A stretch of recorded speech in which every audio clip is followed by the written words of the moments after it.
My man, can you hear me?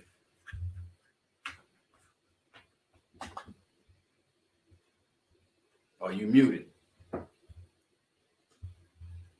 Look at that. Look at that. Yes, I can. I can hear you. You can't hear me, but I'm here. What's going on, my man? How was your week? I'm doing well, bro. I'm doing well. I'm excited to be in the building. Definitely looking forward to this show. And all Yep. week, just been processing um, things happening in the world. Yep. Uh, how we fit as Yep. individuals and as a body of people. And this is our part that we give back. Like, and I hope everybody, I hope more and more folks are getting the opportunity to tune in as we get closer and closer to hitting optimal level. You know, That's right. Absolutely. Absolutely. And we on our way. Definitely, Rob, corporate trauma is definitely catching on. Um, a little bit more and more every day. Um, and you speak of current events, man, every time I turn around, I see something that, directly relates to theme corporate trauma and what we're trying to um, do as service, as you so well put, right? To allow those that will listen the ability to acknowledge something that has been going on that we all recognize and facts. Yep. we we have defined as corporate trauma, and so and I've been itching to have this episode. This is the money episode, right? This This is is what the people want. right, This is right, right. The money side of corporate trauma, right? I was trained in faith that in my religious studies that marriage is half your faith. Well, if corporate trauma is part of your experience, the money Mhm. side of corporate trauma is half the experience, right? And let Ah, me say why, Rob, because yeah, you can tell me that. You got to tell half me. the stuff, half the stuff that we put up with that lead to the corporate trauma experience, if we had the dough, if we had the money, and if we had the wherewithal to Hmm. insulate and protect ourselves with the revenue. I don't care how little you make, right? But if you got a little something stashed away for a rainy day, you know, Johnny attitude and Sally passive aggressive is not Hmm. going to really impact you because you could do your thing. You know what I'm saying? And alleviate yourself from these situations that we stay way too Hmm. long in, and that we realize and it contributes to the corporate trauma experience. And those of y'all listening out there, man, shout out to the corporate trauma community. Put a like, put a comment in the comments if you agree. If I had my money right, like Kanye tried to tell us way back in the early 2000s, you know what I'm saying? If I had my money right, I wouldn't necessarily be dealing with this. And you don't have to be rich. You don't have to be filthy wealthy to Hmm. to really be able to make some moves to prevent yourself from the numerous aspects of corporate trauma. What you think? I'll say this. Sometimes folks think that if you got your money right, um, things just get better. Sometimes when you got your money right, it stops you from having to deal with certain types of nonsense, right? Certain Right, people can't talk to you a certain way when you know you got your own. right, When all that you have is coming from someone, some group of people, and this is what you count on, it makes you move different. You that's can't really even enjoy your dream. You can't even enjoy your passion when everything about your life is wrapped up into it. And you know that, hey, I got to suck this up. You ever hear somebody say that to you? Yeah, I had to suck that up because I can't afford to lose this job, right? correct. I can't afford not to be able to do XYZ. And I know folks will be like, but yo, that's just life. It's so often the things of life for folks who are broke. Folks who don't have no money. When you're poor, it's just a matter of fact, like it's just life. And I get it. But it's we got to get to a point where we look at it from that standpoint and say, hey, How do I get out of survival mode and start thriving? Me and all my boys, we always talking about how do we get to a point of we no longer just survive, we thrive. And if I got to go to work and put up with nonsense from folks who are not as smart as I am, haven't seen what I've seen, haven't survived and made it through what I've made it through, why, how does it all make sense? So at some point in time, we got to get there and just say, hey, let me start to focus on me in a way that I can truly break free from the nonsense. And you know what's so surprising too, Rob, with all of the experts out there, with all of the schools of higher education and all of the fields of endeavor and degrees and subject matter that you could become an expert at, and none of it, very rarely in these environments, and you know we've had, you know, one or both of our feet on a college campus for several years, right?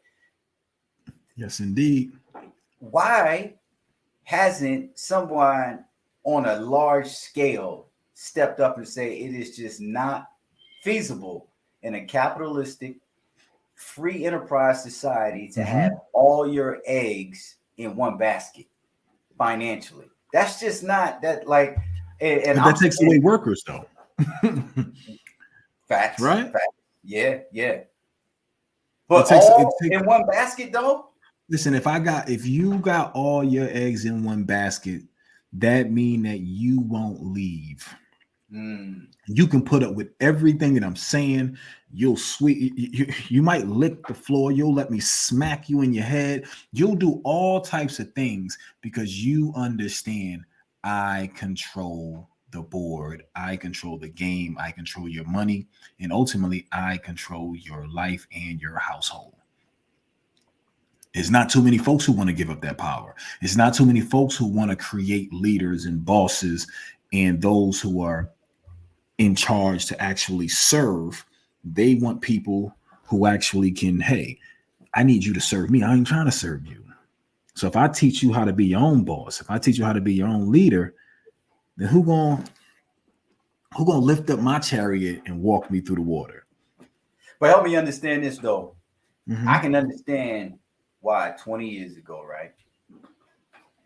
And I'm being conservative with 20 years ago, 30 years ago, 40 years ago, 50 years ago, 70 years. I can understand that was the trajectory. That was the way to be taught. We're building, you know, we're still coming out of post-industrial America. And then obviously in different parts of the world, you know, those eras, you know, vary at different time frames. But it's like, it's 2021.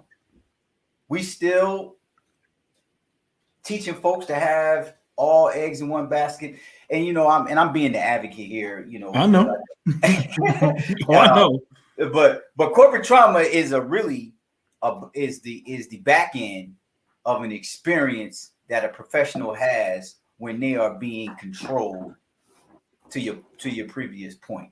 You know what I'm saying? And money and money, your revenue stream, your diversified streams of income is either to your benefit or it's going to be to your extreme detriment, depending on the situation or where you come from or what you have at your disposal. You understand what I'm saying? And that makes a lot of sense. The one thing I definitely would say, why would something change when the people who created the rules and the game are still winning? It doesn't matter about the year. It doesn't matter about the decade, what millennium. If you create a system and you still have people who are willing to operate in that system and you win when they come into the system, why would I change it? Right? Everyone, it's sort of one of those situations when you think about, what is it? The like equity. Yep. Everybody want to be on the same page. Well, where's it coming from? Somebody got to give up something. I got to give up. Well, I earned all this. I don't know. No. Only time somebody's changing something is if the thing that they're changing it to is also beneficial to them. Folks ain't trying to give what they need. Well, let me ask you this, Mr. Paradigm Shift. Mr. I'm gonna drink some water. Hey, do you see? I see things changing. Well, not things. Part of the corporate trauma experience is to give and here's another SAT word for you, Rob. Here we go. Anthropomorphic reality to this thing that we call our professional lives. See, people have a habit of saying the work, this thing, and creating concepts of inanimate objects. Yo, we are talking about other people, right? Correct. And so I want to be very intentional when I say I see other people. I see young people specifically shifting the paradigm away from having all those eggs in one basket. Do you see that? And if you do, is it happening fast enough, or what's your opinion on that? I see it happening, and like we talked about on episode 1, whatever episode that was a long time ago, the millennial generation it represents a group of people who bought into the idea of what something could be, especially the older ones, like in my age group. And you got smacked with the financial crisis. Then you run into COVID. Then you run into folks running up on the Capitol. And then at some point in time, you realize, I better start to focus on me. Right. And whether it's through social media and we're hearing more about history and realizing that the more autonomy I have, the better off I am. And I think that's if there's nothing else that makes sense to folks, it's that idea of you don't own me, sucker. Like that's just you don't own me. And wife was hit me up early and she said, did you hear about all right, name drop? Did you hear about Google? They said if you don't want to work in the office. Name drop. Name drop. If you don't want to work in the office, you taking a pay cut. And I said, well, how much money could the pay cut be? Like, I didn't get the chance to do all the research. And I was like, man, that's tough. I'm taking a pay cut. I said, depending on how much this pay cut is, and I'm gonna go wherever it's gonna make it it's gonna equal it out to. I don't care if I got to go to Alaska. Well, at least when things are warming up or something. Wherever it's warm enough, I'm in there. But when you think about it, the system will always push back. Right. Things are changing. So I don't disagree with you. The people in some form of fashion are waking up, but the system is going to push back on you. The system is not about that light. The system is about they need order. Mm-hmm. Yo, there's a district in Florida somewhere where the powers that be in the school system in this particular area in Florida, I believe it's Florida, said that if y'all enforce, I think it was the state of Florida said, if y'all enforce the mask mandate, I'm going to withhold your paychecks. Or was that Georgia? Yeah, that was tough. Now, and that's right in line with your point. You know what I'm saying? So this is where the money side of corporate trauma really, really matters. Like, somebody pull a stunt like that, what goes through your head if you haven't been proactively planning and doing things in order to anticipate somebody pulling a corporate trauma stunt? Like, that's a corporate trauma stunt. That's a corporate trauma stunt, and we're talking, and it's a battle of beliefs. Right. And at some point in time, folks got to really think about it from a standpoint of wherever you fold, you may just stay. Right? Wherever your last stand, this may be your last stand. But when you raise that white flag, they already look at you as someone who is not down with what they're about. Wow. You put your flag up on this hill right here, you shall not come down. And I just think this is one of those moments. And I tell folks, if just speaking from the standpoint of um, someone who's a part of the diaspora. After the death of George Floyd, Right. I said to myself, and I said to any of those who I cared about, I said, this is the time we push forward. Because the eyes and the ears are open. This is not the time when we say, hey, kumbaya. This is the time where we go on offense and we really start to push for what we believe and we stand our ground. Right. And if we're talking about kids and if we're talking about those who are in the workplace, and if you feel like you're uncomfortable and you feel like your health is at risk, I hope you got some warriors with you. And I'm not talking about just a physical warfare. I'm talking about the whole gambit, because these folks do not lay down and they don't go away quietly. So we got to look at it and say, we're going to push forward. And I hope that that's how folks are looking at it, because they're going to take your money. They're going to take your job. They're going to take your house. They're going to take everybody. Yeah, they don't play fair. They don't. Fair. And they don't.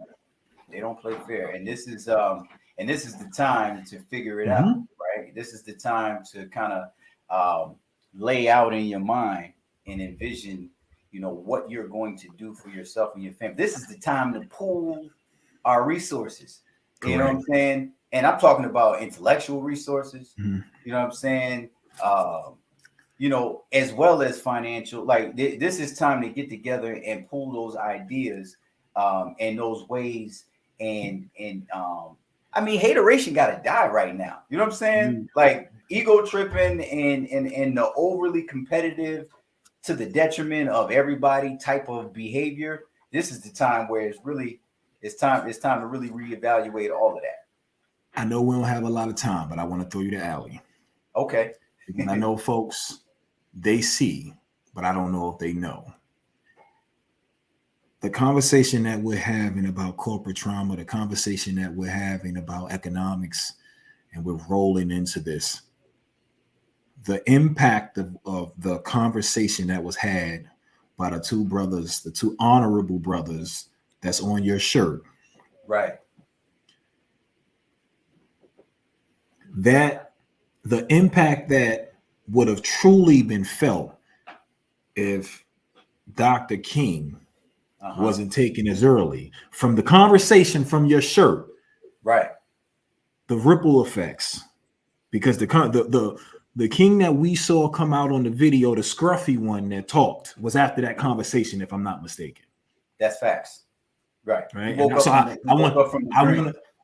want to bring that up because I want you just to share just a couple of pieces, because you wore the shirt. So I want to acknowledge it, because I know what that meant. And if we pay attention to how he came back out and the words that he shared, if we truly listen to him from that conversation, we might look at the world a little bit differently today. Yeah. After sitting down with the most honorable Elijah Muhammad and having this conversation, a lot of people don't know that this wasn't the first time they had if I'm not mistaken, a letter correspondence, much like what we would do today with email and text message.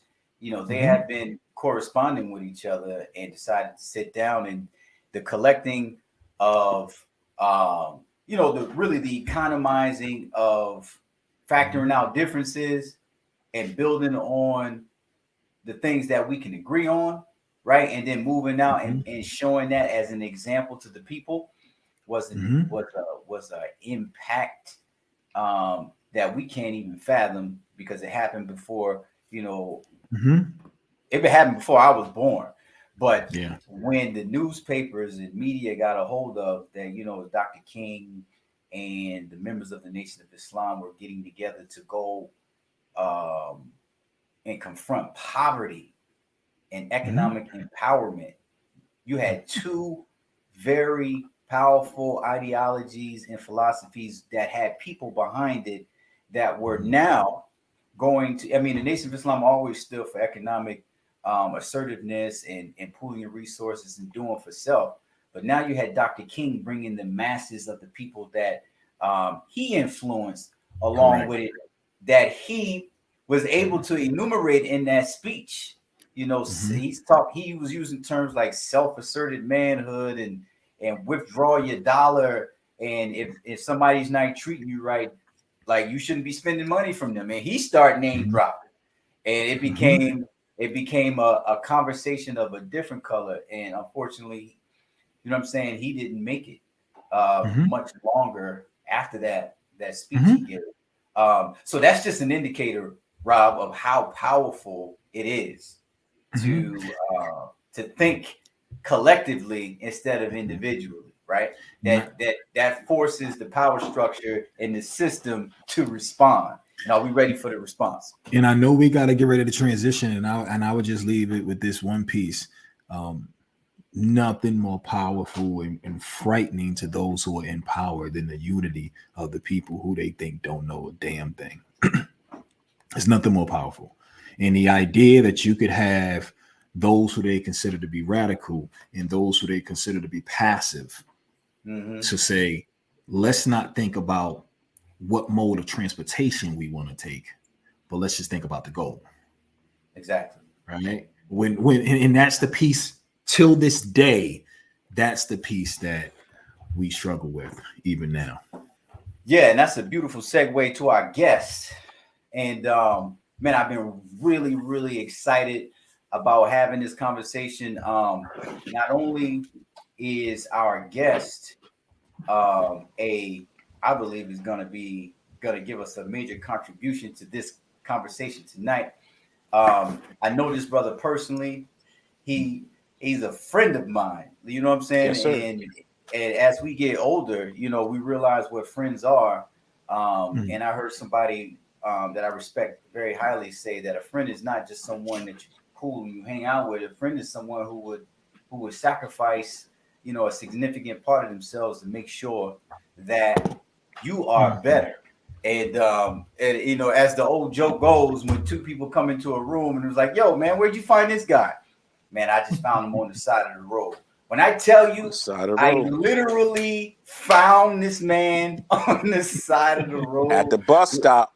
At the bus stop. We was in college, Rob, and I was driving a 1968 Buick LeSabre. It was 58. forest green, and it was about 50 feet long.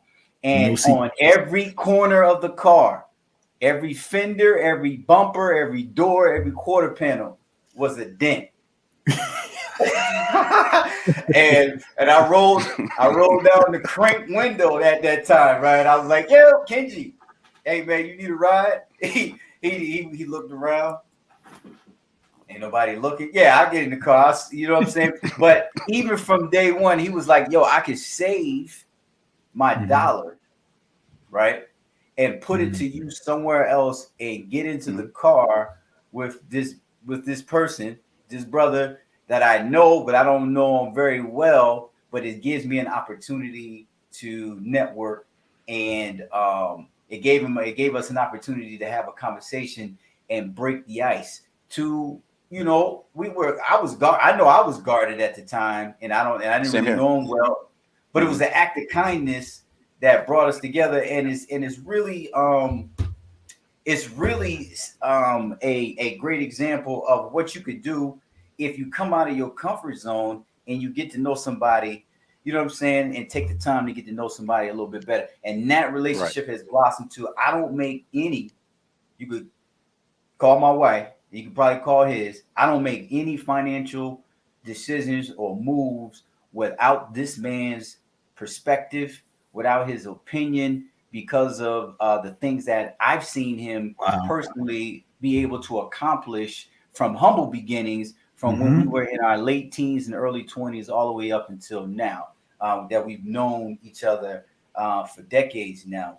But Mr. Kenji Godfrey is an entrepreneur. He owns and runs two very successful businesses. Number one, Godfrey Tax Services, which is where he was able to make an impact on me and made me monetarily, revenue, and income responsible through teaching me what to do with my money through my tax returns, right? It's a very smooth access point for people that look like me and you, because we know we're going to get something back, right? Larger than we may have already been able to accomplish. And through his understanding of money and explaining what you can actually do with this nest egg of money that you've been sitting on and how to make that grow is the reason why, is a big reason why I'm a homeowner, is a big reason why, I ain't flat broke. You know what I'm saying? Because of this man's subtle yet intentional and direct influence. And his other business is Yellow Brick Road Enterprises, where he gives poignant yet uncomfortable, but very, very necessary and relevant, tough love financially to the people in his community. And he's on YouTube. You can subscribe to him. Some of the subject matter is the key to successful businesses. And let your children stay at home longer for free. Stop killing the financial patriarch, the importance of long-term investment strategies, right? Establishing this strategy instead of trying to jump in and get it a real quick win. Another post I really love is don't invest until you have an emergency fund. There's a lot of people out there jumping into that Bitcoin, jumping into the stock market. They see opportunities. They don't have no money in case something go wrong, which is a lot of what we're going to talk about right now. Stop surviving and begin to live, right, is another post. And then building a legacy. And then his famous one, how much does a dollar cost? And he recently went viral with an impromptu video on YouTube speaking about PPP loan fraud and the implications of it. So I would love to introduce to the corporate trauma community my man, my brother, my friend, Mr. Kenji Godfrey. What's up, Kenji? How you doing? What's going on, boss? How y'all doing? How you doing? How you doing? How you doing? Turn the mic up. Exactly. You go make some people uncomfortable. You know what I'm saying? Rhyming on a disco beat. This is a very loving topic that I love, man, and it's something that's needed in our community.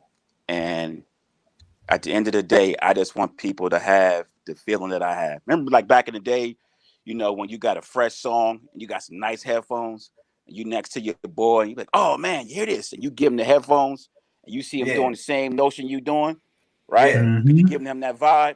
So it's like I have a sense of financial freedom that I've experienced for over a decade. And I want people in my community to feel that same vibe. Like, look, man, you can be a boss, and the perception of a boss is not really what you see on TV or you see on Instagram. You could be a boss with $100,000. You could be a boss making $50,000 if you play your game right. That's right. If you're not so entrenched in what society is telling you what's popping, and you go underground, look, you can come out and be a boss in a few years and be cool, right? So how did I get into like this money magnet, I call myself, or money mutant? What happened was coming out of college, right? I'm clean cut. I want to be a corporate Negro, right? I'm thinking this is the key to the American dream: the house, dog, wife, family, car, everything. Like this is the play. I'm gonna dress up in a blue suit, red tie, white shirt. I'm gonna shave my hair, my name. I'm gonna go in here clean as a whistle. Yes sir, no sir. Do my job, go home, eat my sandwich, get up, do the next day, right? So 2011, I get married, right? Everything's still cool, still corporate Negro, right? Then 2012 come, my wife is pregnant with my first child. August of 2012, I'm thinking I'm getting promoted. I don't get promoted. I get passed up for a promotion. It stung a little bit, kind of like a mosquito. It was hard, but it wasn't really bad. So they give you all the KPIs. Well, if you do this, right? The next year, they didn't say you will. They said you may get it. So I follow all the KPIs, thinking, oh, this is in the bag. I get up there. I remember mid-August 2013, I go in this office. They tell me I'm not promoted. right? So then I come out. There was a guy that came into my department a year and a half after me. He got it. I didn't. Now this is like, I'm distraught. I got an hour ride home. I'm in total shock. I get home, sit on my couch. My wife wasn't there. My daughter wasn't there. Man, I cried like a baby, man. I cried for like 30, 40 minutes. Like, how can I let them do this to me? Right? And then something came in my spirit, right? And it was like, Kenji, why are you crying? You never gave them the authority of correction over you. So why are you tripping over what they're saying? For what they're saying to you, you know it's not true. Why are you agreeing with it? And it's throwing you off your game. That day on that couch, that night, I prayed and I vowed to myself. I said, I'm going to start me a business. And I prayed to God and I said, God, as long as this job, this business that I create, I didn't know what it was yet. It gives me what my promotion would have been. I will never ask for another raise again. I never ask for another promotion. So December of 2012, December of 2013, I started Godfrey Tax Services. I go into the first year from January to April. I make a first year out. I'm net gross. I'm profit first year. I'm happy. I'm going through work. I'm happy. I'm happy. Right. August 2014 come. They pull me in the office and say, congratulations, you did it. I'm like, it was like, you got promoted. I'm like, okay, cool, I'll take it. But you like, well, how the hell did it happen? And you didn't you didn't really go after it. The reason why, I found something on the outside that I was able to tap into, and it gave me myself back. So everywhere I went, it sprued out. You see what I'm saying? So I went to work. I was working and doing stuff on a whole different beam that it came out, that overflow that work. So because I was excited to go back home, right?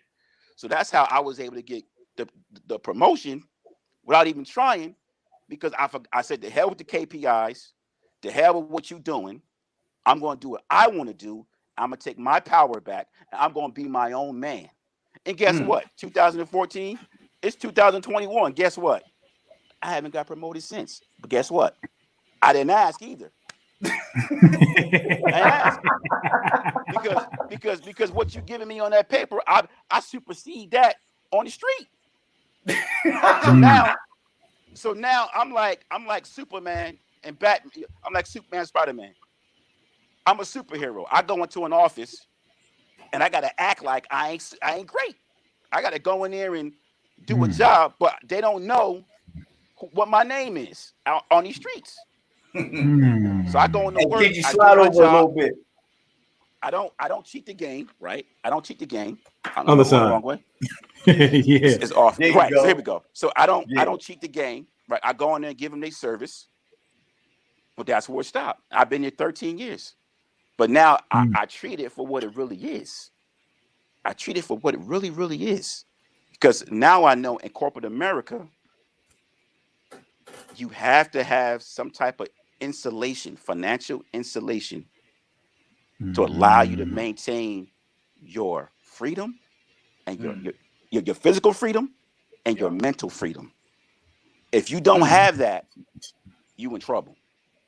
Financial Leaning into insulation. insulation. That's a beautiful term. You gotta have I'm gonna give you credit for that term. It's I'm an gonna give you insulation credit the first 3 times. It's insulation of finances that allows you to maintain your physical and mental freedom. I like that. Wow. You gotta have it, because that's the essence of your being. If someone take that from you, you're nothing. You just paper in the wind. You blow from anywhere because you have nothing. You have no essence.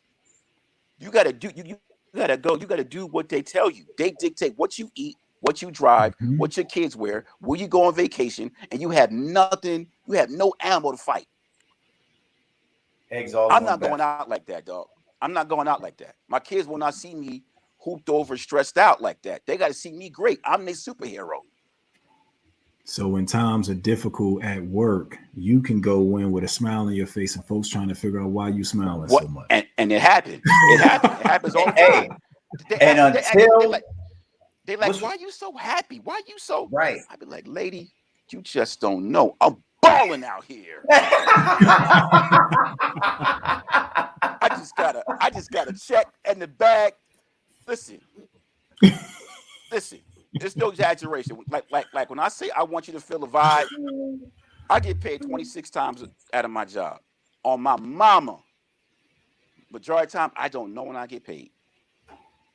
They could be robbing me. I don't know. Because I'm not going to work because of a job or I got to pay the bills. I go to work because that job fits into my legacy. It's a component of what I'm trying to do. And once that job does not fit into my component, it has to go. Right. And I have enough put up where if it don't, I could just leave. I'm at will, just like they are. And it's happened before, not with me, with my spouse, right? She got her job. They giving her hell, right? They find out we got a new house, she got a new car. They find out this stuff, start treating her funny. You know how the game go. Right. And they start treating her funny. So she getting up the one day for work and she like, having like a little bit of anxiety. I tell my wife straight up, I said, tomorrow can be your last day. You don't have to go back to work. She looked at me. She said, okay. She not there no more. Superhero, man. Just Superhero. Right? Just speak the word. I mean, it's like I'm not trying to get all biblical or anything, but this is my thing. We were made in the image and likeness of God, right? So right. we're a replica of him, right? We're a replica of him, right?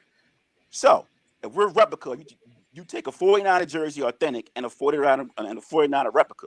Now one got more embroideries on it or whatever, right? The other one is thing, but at the end of the day, it's still the same jersey. Right. Because the same jersey is good enough to wear on the field, right? So let's bring it to the God sense, right? If you say you are an image and likeness of God, you should be able to do things that God does. So that means you should be able to think of something in your mind. Come on. And bring it to fruition, not once, not twice, constantly. You should be able to do it. Once you get that type of mojo, not cocky, but mojo that you can do this on a consistent level, can't nobody tell you nothing. Like Kanye said, they can't tell you nothing. All they can do is either agree with you or disagree and leave it at that. Get out the way. Or get out the way. And that's where you want to be, especially as a man in this world. And you got a family, your kids, they're gonna pick up patterns that you walk by. I walk around nowhere. Tell my kids, your daddy's a bad man. I'm a bad man. Yell it out. Because you can't have nobody. You always have to be on offense at corporate Trump and the workforce. You have to be, regardless of who you work for. You got to have some type of leverage. You can't be on defense and they tell you what to do, how you want to do it. You got to have something in the bag where you could be like, you know what? My spirit or my conscience doesn't go what you're saying, or sir, I don't believe. I disagree with. I disagree with you.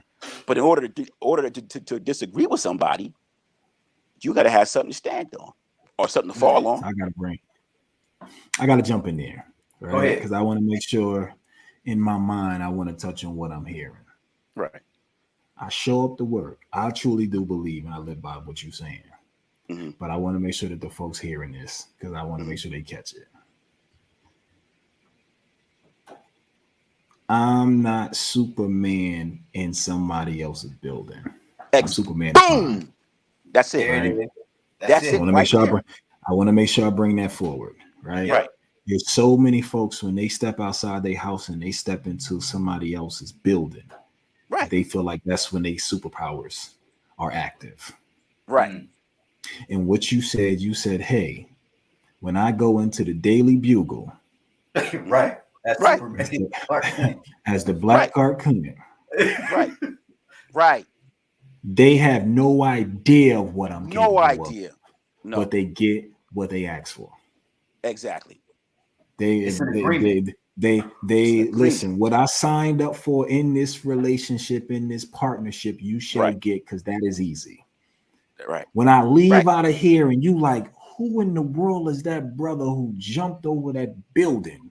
Right. Yeah. You may have no idea that it No was the dude who idea was sitting next to you, to you. who you think that you better than. Yeah, Mm. exactly. Because So I am the one. Right. In the words of Jay-Z, I That's am it the Right. right one. there. I am the right, one. exactly. I So came, I Kenji, saw, I conquered. have you ever been in a situation where somebody may have gotten an inclination of your secret identity Yeah.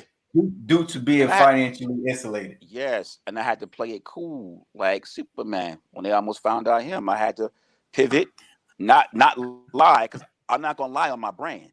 I'm not gonna lie to Mm. you and say, nah, I'm not doing that. No, no, sir. No, Mhm. no. I'm not bound down to that. I'll just give them a little inkling of it. Like for instance, Mhm. they're like, because one time I think they almost found out about my tax business. And she came to me and she said, oh, how's your tax business going? I said, tax business. She was like, yeah, I seen some pamphlets on your desk before. But she don't know I do free stuff too. So I said, yeah, that one. I said that one, right, is a part of my charity where I give, I do taxes for free, which I do. She don't know I'm making money off of it.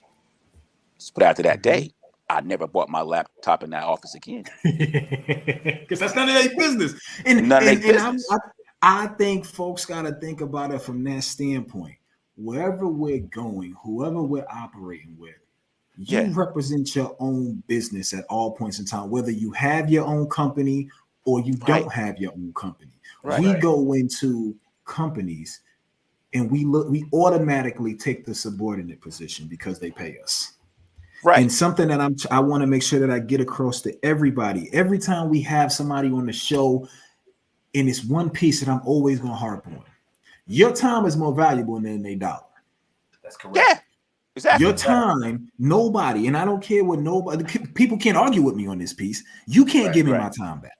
That's right. Kenji, that's why I exactly. appreciate you for coming on the show. Because I want to Yeah. say that every time somebody come on the show, but I can't give you your time back.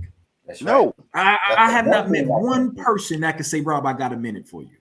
Right. nope, What do no, they sir. say? Can I get a minute of your time? A minute of my time is life, right? Right. Because after Mm-hmm. this, because let's just when we really process it, if the show stopped, that could have also been all three of us gone as well, That's right? right. Right. Literally.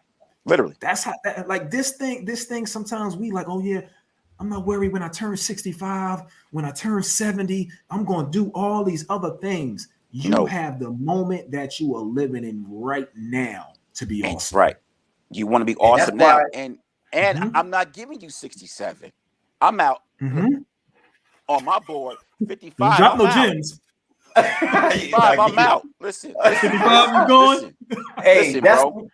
the reason why Listen. they give us money in the first place is Yeah. because they can't give us time back. So here, I'm gonna give you Mhm. this money so that you can spend Right. less time doing the stuff that you need to do. You don't have to go out and grow no food.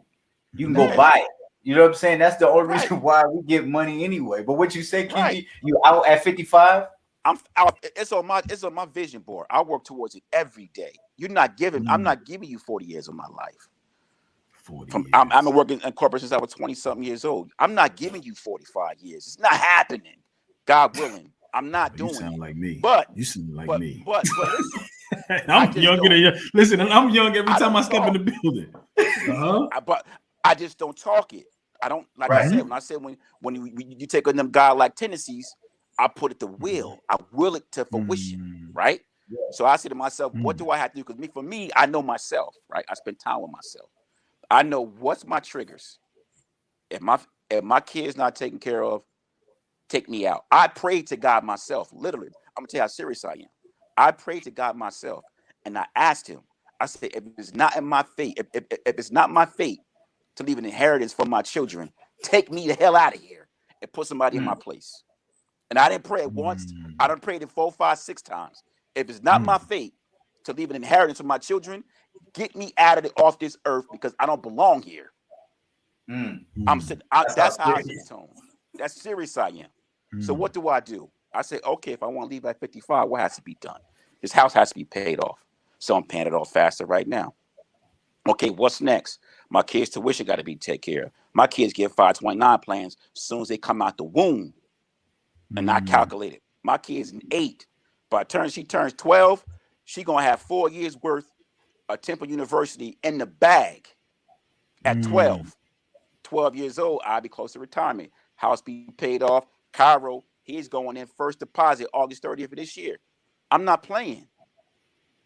At that time, if my house is paid and my kids' tuition taken care of, I could be at Walmart swiping receipts. Only got to pay for the taxes. Only got to pay for taxes, dog. Yeah, and you know what's so crazy? There are going to be folks who watch this right now and say, you know what, man, this dude just talking. Okay. And I want to make sure that I like people got to understand. You got to understand. When he said not just the fruition, but he said truly having faith in what you believe. And I think that sometimes, and I'm going to say it in that short version, just because there's so many folks who may praise and worship, they may go to a number of different places, but to put that faith into action, it's a whole different ball game. To put that faith into action is a whole different ball game. When you say, "Yo, I gotta get out here and stand on the water too." Yeah. And here we go. You could like do this, that, right? Not me. It's like this, right? There's a direct correlation between exercise and diet and planning and saving, right? Exercise and diet, right? It's a proven fact. If you exercise and you diet, you're gonna live longer, have a good physique, and you'll be right. It's a proven fact, right? People know if you plan and you invest and save, you'll be a lot wealthier. But when it comes to diet and exercise, I want that cheeseburger and some wings, and I don't feel like going to the gym, right? They'll say wealth and saving, yeah, that's cool, but look, man, it's YOLO. I don't have time for that, right? But it's like this. Diet for food is your budget plan. You set up, you count up all the costs. You know what's coming in, what's coming out, right? And you put it together. Cardio is your saving. So cardio is like this. You might say, like I said, with your refund check, you put $1,500 up on your refund, put $125 up a month, that's $3,000 a year. Times by 10, that's 30 grand. If you 23 come to college and you plan that, once you get in your prime, you got your FU money. You got 30 grand in the bank. And if you play cool, you got a budget, right? But it's like cardio. You may start out at 25. And cardio is with your heart. You come out, you got to bring it back in. You max your cardio rate. I cycle. So then I ride to what I can, and then I slow it back down. How does that correlate to saving? Right now, I only can save 125. Right? Come back. You get a promotion. You might pay some stuff off. Maybe I can move that to 30. I mean, to 200. Then you work it this way. Okay? You come back. I open up a business. Now I can go from 200 to 300. You max the capacity. And you come back. And over time, you're going to look up and you're going to be like, and like I said, saving is contagious. Once you see your first 10,000, you're going to go from 10 to 20, 20 to 40, 40 to 80, 80 to 160, and it's contagious. Wow. And like I said, you don't have to do it on a bunch of money. You just have to be disciplined. You got to have your diet. You can't ride around if you're only making 50 grand. You cannot drive a Lexus, my G. And that crushes that excuse. That crushes that excuse. It crushes it. It's the excuse killer, Rob. It's the excuse killer. It says, "Oh, I can't save too much. I don't make enough." Listen,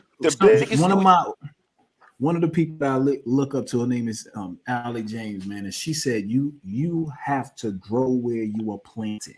Right. It's so many folks, they're like, well, I'm not where I need to be, so I can't make moves yet. No, you dance on the disco floor that you have right now until you can get to another. Talking. And that's what it is. So Kenji, man, oh my God.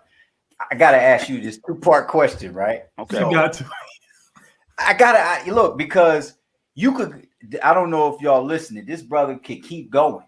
Just on that point. because you're inspired by it. Yeah, I love you it. love I it. eat, Right. You said I that. breathe every day. I'm on this. I wake up every day on this money stuff. And like I said, people might be a big thing as a facade, but call me if you lost. I do this every day. This is my life. Anyone that knows me, wife, my kids will tell you that boy by his money. Right. Period. Period. And not just for me, it's a legacy. I have a vision on what in my mind that I see the end, and I got to get there. Hell or high water. I have to get there. I'm going to be the first millionaire in my family, hands down. It's going to happen. Amen. It's calculated. It's calculated. Straight like that. I'm not talking regular. I calculate it. I see it. This time's this Ask that over question these before I amount of say years. something else, Jamal. I know. I'm trying. Yeah.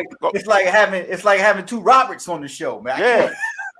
Y'all Go can't ahead. come to. Because I know he just told me he together about to be. He already calculated that he's gonna be. I didn't come here to play. Now I gotta say I'm something. serious. Now I gotta say something. My bad. I gotta say something. Go ahead.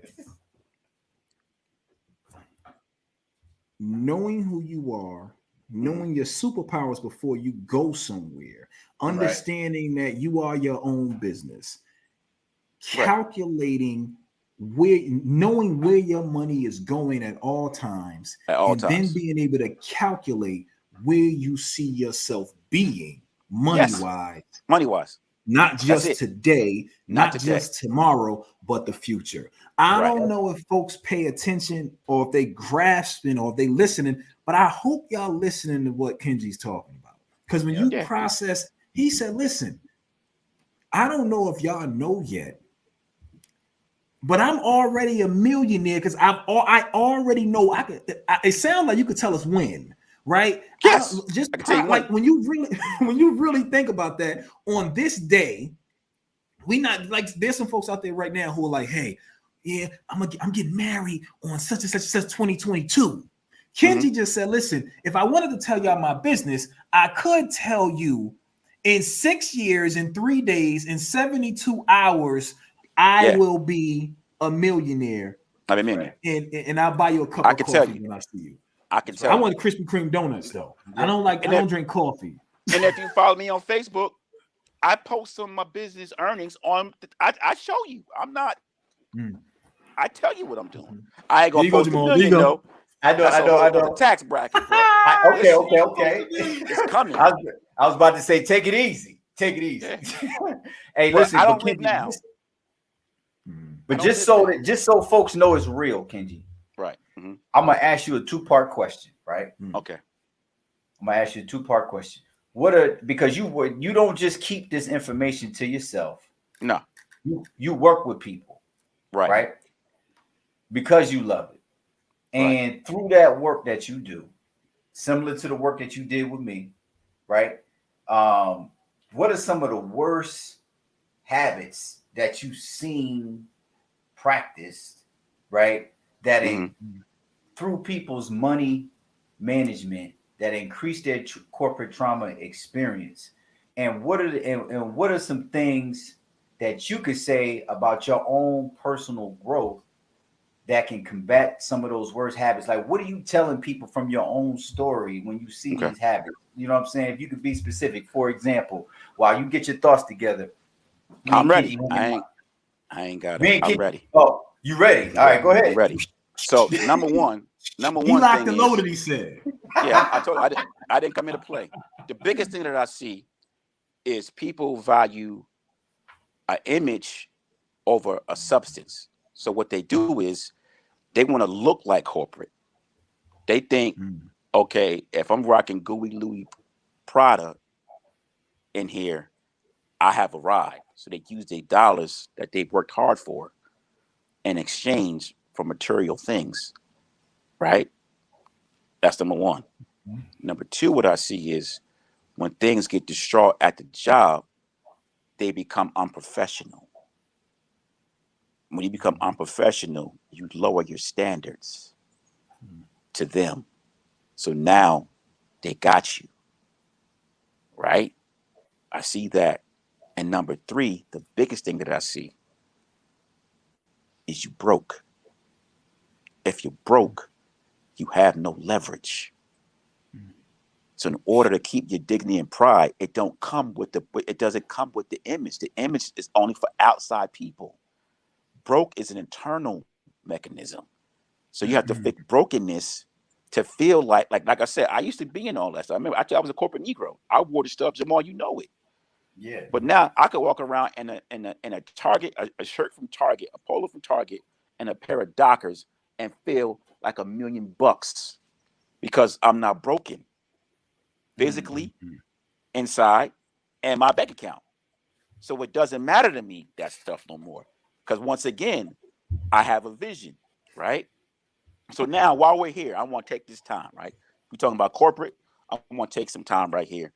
And in corporate, anybody know corporate, there's a flow chart, right? Either your department or how the thing code, there's a flow chart. And that flow chart shows you how this thing works, right? So we're going to walk through a flow chart today. I need 30 seconds. Go out and get you a pen, a crayon, or whatever, and a piece of paper, right? We're going to do a flow chart, right? So what we're going to do. On the right side of that paper, I want you to draw a circle, right? In that circle, write database, right? On the outside of that circle, make a line, put job. Another line, put spouse if you have one. Another line, put kids. Another line, put family. Another line, put health. Another line, put exercise. Another line, put diet. Another line, put social experiences, right? Now, from that circle, make a line this way. Make another circle. Put your full government name in that circle. Oh, they took him out. Yeah, man. Somebody, They took him out. We ain't never. Somebody was listening. They took him out. Ooh, they took him out. I've never seen that happen before. Wow. Well, I've never seen it happen before. You can't keep a good man down. I don't know. What happened? So, all right. So we back. We ain't gonna trip on that. So now you got your name, right? You got your name. So upright now, you got one line. You got one circle here, line, circle your name. Now go up like an L. Go make another line this way, right? Make another circle. Right in that circle, legacy, right? So now you look at it. You see you have a database with all this information. You have a database, and all the outside stuff, family, job, all that stuff feeds into that database, and it feeds directly into you, right? When it feeds into you, you have to look forward and look into your legacy and what that vision is going to look like, right? So now when you see that, you have a 90-degree angle. What holds the legacy and that database together is you. You're the cornerstone. You're the cornerstone, right? So whatever's in that database that feeds into you that does not work has to go. But since tonight we only talk about corporate, so I can't go into the whole bag, right? So corporate, if that job got you with elements that you can't go get taken care of, or if it got you where you so distraught, bitter, angry, that job has to go. Because if it's pulling you off of being in direct 90-degree with your legacy, you'll never fulfill it because you're always getting plugged to something else, right? So it's like, well, how do you do that, man? You just can't walk off your job like that. What you have to do is you have to have a treasure, which I call FU money. Right? So this is what you do. You have to build that. It's not going to be over time. It's like I said, which is what you do. You start a budget and you say, okay, be realistic with yourself. I'm not saying jump out the window. If you say you count your costs up, what your bills are, boom, boom, boom, and you say, okay, I'm going to save, like I said, $3,000 or $1,000 out of your refund or whatever you're going to do. Start right there and consistently pay yourself. Right? You have to look at yourself. If you're in corporate America, you are your own corporation. I look at myself as Godfrey Incorporated. What's the key function of a corporation? They want high profits, low cost, which gives you a profit margin, right? That's your salary. Even though you work for a job, your W-2 is your income for the year as a business. You want a high profit margin. Right. Once you have that margin, you have to pay yourself. All corporations pay themselves. Apple has $1 billion cash flow. It's an entity. It's a person. Warren Buffett business, Brookshire, it has a cash flow. It has a bunch of money just sitting in the bank, right? So you have to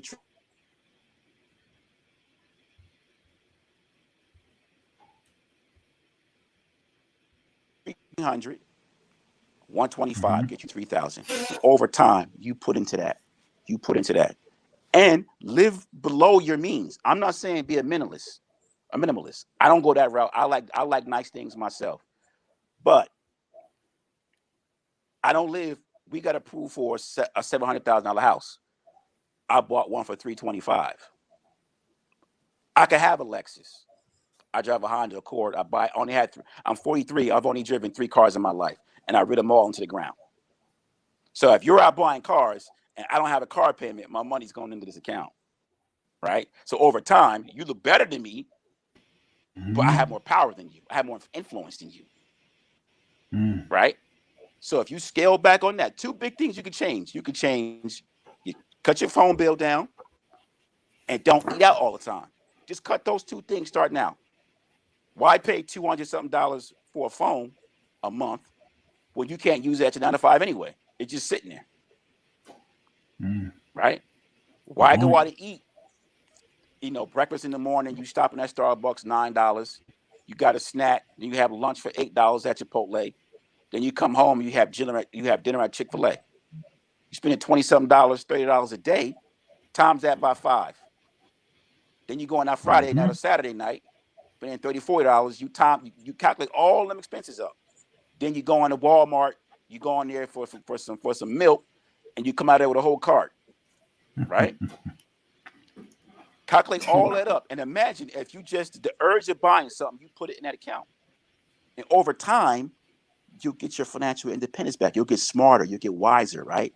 And then now what happens is another thing with corporate America, the CEO does not know about the day-to-day. The CEO doesn't know what you enter into the system. He doesn't know what system you use. He's not concerned about day-to-day. He's only concerned about taking that company to a certain level. In your house, once you can get your mind off your day-to-day operations, and the only thing you have to be focused on is when it got paid, did it get paid on time, and I have money left over. Once those 3 things hit, that's all you should be worried about, right? And then when you do that, your mind can wander and dream on something else. You can dream about your vision about owning the business. You can dream about spending more time with your kids. You can dream about your delight because you're not worried about your day-to-day. You're not worried about being fired. You don't have to worry about your car payment. You don't have to worry about food because you created something, a mechanism, once again, installation, where you're covered from that for a period of time. And now you can dream, and in your mind, I'm telling you, your mind can go in places, like I said before, I'm 43. The life I'm living now, I dreamed at 33. I don't live in the now. I'm worried about my 50s now. How that's going to look like, what I need for that. So now I'm working on that. So when I get there, the table's already ready. I don't have to worry about it. And that's the thing. But if you're always in the moment, if you're always going by that YOLO creed, you're always going to be in the now. All great thinkers don't live in the now. They live in the future. And that's where you want to be. I'm telling you, I'm telling you, you don't want to be here. You want to be out. Your mind needs to be in the clouds, investing in yourself and get your own hustle. Start out something with low risk, high reward. So if you bunk, you could do it again. But if you go out and want a restaurant and you put your whole 401k, your whole mortgage equity in it, and it goes to shreds, it's hard to recoup. Yeah. But if you start something 1,500 and they go dead, guess what? You can start again, baby. Yeah. You can start again. And then first, go ahead. Yeah, but and then you bring up a great point, right? Because there's a big movement on people really focusing on what to do with their money. Right. And people are more money conscious. Yeah. The pandemic, right?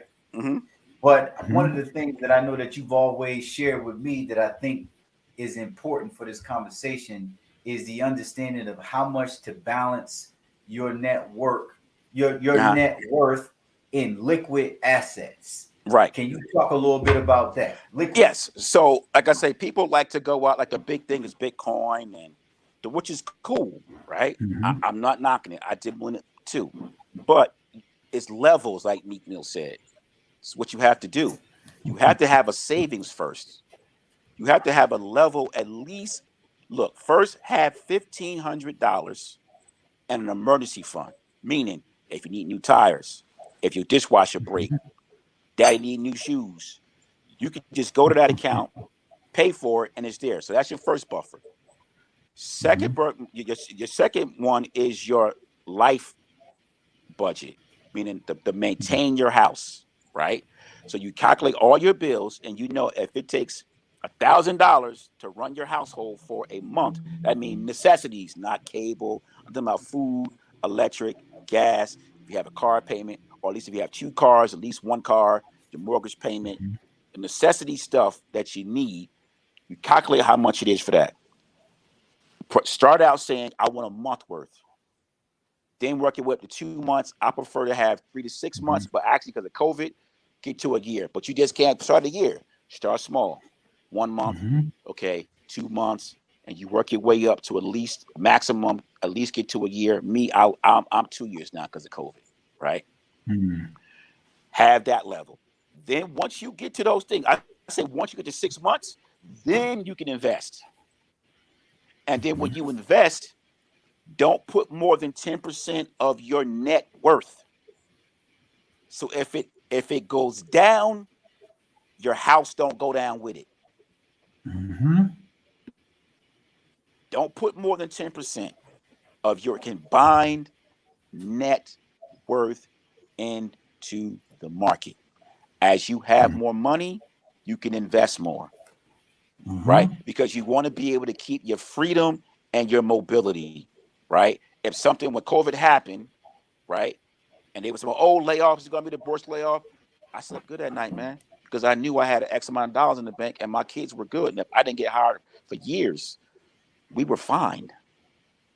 You were fine. I wasn't worried That's about the no key. tax return and nothing like that. Them giving me my money back. I was fine, Wow. right? Mm. That's what you want because if you can sleep at night, if the stock market go down, you're not Mhm. concerned because you don't have to pull it out. You can gain your money back because it's gonna bounce back, right? You can Right. keep it in there until it bounce back because you got your household savings 6 months in there. You ain't gotta pull your money out. But if you put it all in Mhm. there, the first thing when it go down, guess what? You got it. If you got 50,000 in there and it dropped to 10, guess what? You gotta take the 10 Mhm. because you can't wait till it get back to 50 because you need it right now. Right. But for me, it dropped to 10.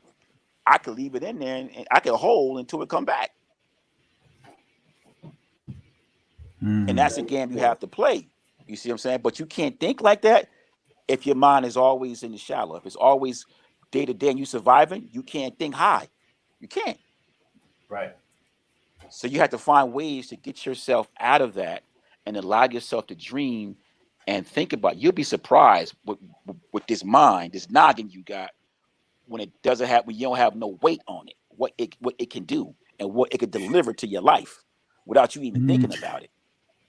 And weight would represent Pressure. all the things controlled by other people, I would think. Yes. Right? Yeah. Yeah. Because for me, Pressure. in my mind, that's the thing that I'm always saying to folks. It's like, how do you give other people so much space in Hmm. your mind to the point that you think more about them and what they Yes. think, what they care about, than you do your own priority? Their Yeah. priorities are now your priorities. Right. They don't Right. like, oh, everybody got a Gucci belt. Oh, well, everybody doing this. Everybody doing Right. that. Or the people at work doing that. Oh, somebody got a Maserati. And next thing you know, when you see them, you go to their house and they in a little box. Like you get caught up with so much So much stuff stuff. around Yeah. these. It's not real. Yeah. It's real. I've Mhm. seen Yeah. it. I've had clients where I'll move to their house. I mean, big houses, man. I'm talking about. mansions, 4 or 5 cars in there. I'll walk up to their house and like, Lord, I don't have no business doing their taxes. I get in there, they broke. On the outside, they look like the best thing since sliced bread. But on the inside, if somebody lose their job, it's over, Hova. That goes to some foundational pieces that I want to make sure that folks catch. A lot of things that you've been sharing haven't just been about money. And I know for some people, if they don't listen, maybe the way that some of us listen, they may have glossed over it. At the foundational level, it was not just about money, what we've been hearing today. It was about you as an individual, how you approach things, how you see things, how you look at yourself, how you feel about yourself, right? How you feel, how you look at not just the past, the present, but also the future, right? If we don't take time to really address who we are, you could have all the money in the world and still be broke and broken. And lost. And lost. That's the piece that's the point that you hitting on, Rob, is it's not only that we broke, because you can re-up, you can land a good job, somebody can help you out, you know what I'm saying? Something can happen. But if you lost, it don't matter how much money you got, you always gonna be broke, because you're gonna find out a way to give it away. You're gonna find out a way to give it back. It's really about finding yourself and addressing those things that lead to what we talk about here, is that corporate trauma experience. And you have to address yourself first. And you have to do it for people. You have to do it for someone other than yourself. That's the key. Because when you get up in the morning and it's not about you, like I said, my whole thing is legacy. I do everything for my kids. When I die and they pull that veil back, I want to be glorious. I tell Jamal all the time. People might say I'm cocky. I don't want my kids to have to work for nobody. I want to leave them an inheritance where they don't have to work for no one. Right? So me knowing that I get up every day and that's my mission, I'm okay being John the Baptist. I may not see it all. You know what I'm saying? I may not. I'm paving the way for them. So then when they shine, not just through finances, but now because I got a free mind, I can instill in them things that wasn't instilled in me. So now you give them the money, power, and respect, they dangerous. Okay, kids. Okay, kids. They dangerous, man. I told you. I listened to them before we came on here. But it's just that's the way you gotta approach it. When it's more than you got to get up every day. And you know what I like so much about that? Even when you bring up Jadakiss and even thinking about how you approach things,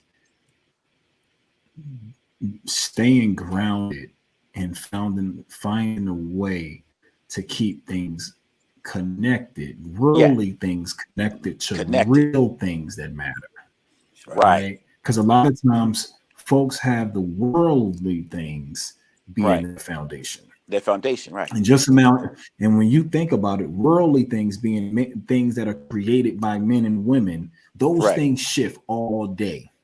Right. But when you're connected to something, whether it's the Most High or it's your family, however you view those things, however you mix them up, that's yours. It's personal to who you are.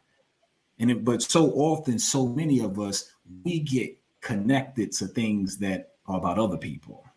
And when they shift, we gotta shift. It's sort of like the plates, like the tectonic plates. You feel the earthquake, you have to adjust to the earthquake. That earthquake gonna happen regardless. Now, what you get hit with, where you fall, is on you based upon where you are in your life. Where you are in life. You know, and it's so crazy listening to you. Just hoping that people are able to realize, as you look for financial freedom, as you look to make sure that you get out of getting beat over the head and within the corporate trauma system, that corporate industrial complex, being able just to process, let me always remember who I am. Right. And what am I showing up for? Who am I showing up for? and keeping those things very, very present in my life. Because if everybody that we talk to, when they talk about folks that they coach, when they talk about individuals that they interact with, it's so often that we always hear how people say they were lost. And I want to make sure that I say this piece also. If you see some of the CEOs who run the big companies at some point in time, when they're all done with that phase of their life, they say, for so long, while I was chasing those gains in the stock market and trying to push the company to here, I was lost. Yeah. Because their foundation, when you really think about it, they were chasing worldly things. Right. They were chasing things that shift all the time. And a lost person can't lead you. Nope. A lost person cannot lead you. Kenji, man, Yes, you've sir. answered all the questions that I think me and Rob could ever have for you. As is customary on the Level Up Past Corporate Trauma podcast, we want to leave you with the last word. Anything that you want to address, anything that you may have left out, anything that we may not have brought up, anything It's you want just, to share. I got two quotes. One that I thought about when I was getting prepared for this podcast. And the first one is,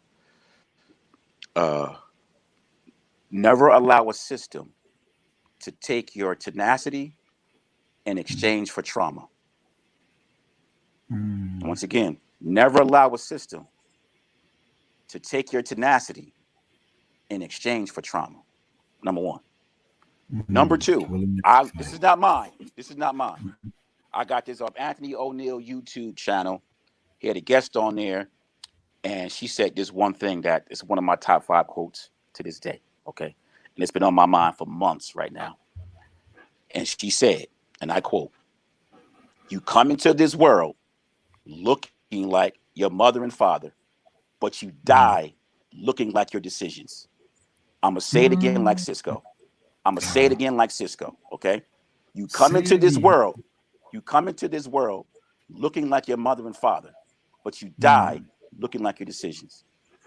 So make sure when you wake up and you calculate the decisions for your life, be keen and be educated in how you make those decisions. Because when you die and they pull back that veil, it's going to tell your story. That's all I have, man. Sit on that. Wow. That's been on me for months, bro. Wow. Heavy. Wow. Heavy. And it was so heavy on me, I had to give it to somebody else. Yes, sir. Well, thank you for that. Thank you. Well, thank you, man. Thank you. I appreciate the time here. And like I said, anytime, we needed that. I'll be here. It's no problem. Man, well, you have an open invitation to the Level Up Past Corporate Trauma podcast. If you hear anything, if you see anything that you want to share with our community, our audience, you have a platform upon which to do so. But I have a challenge, man. I want you to keep doing what you're doing. Yes, sir. And the service-minded leadership and contribution to those around you.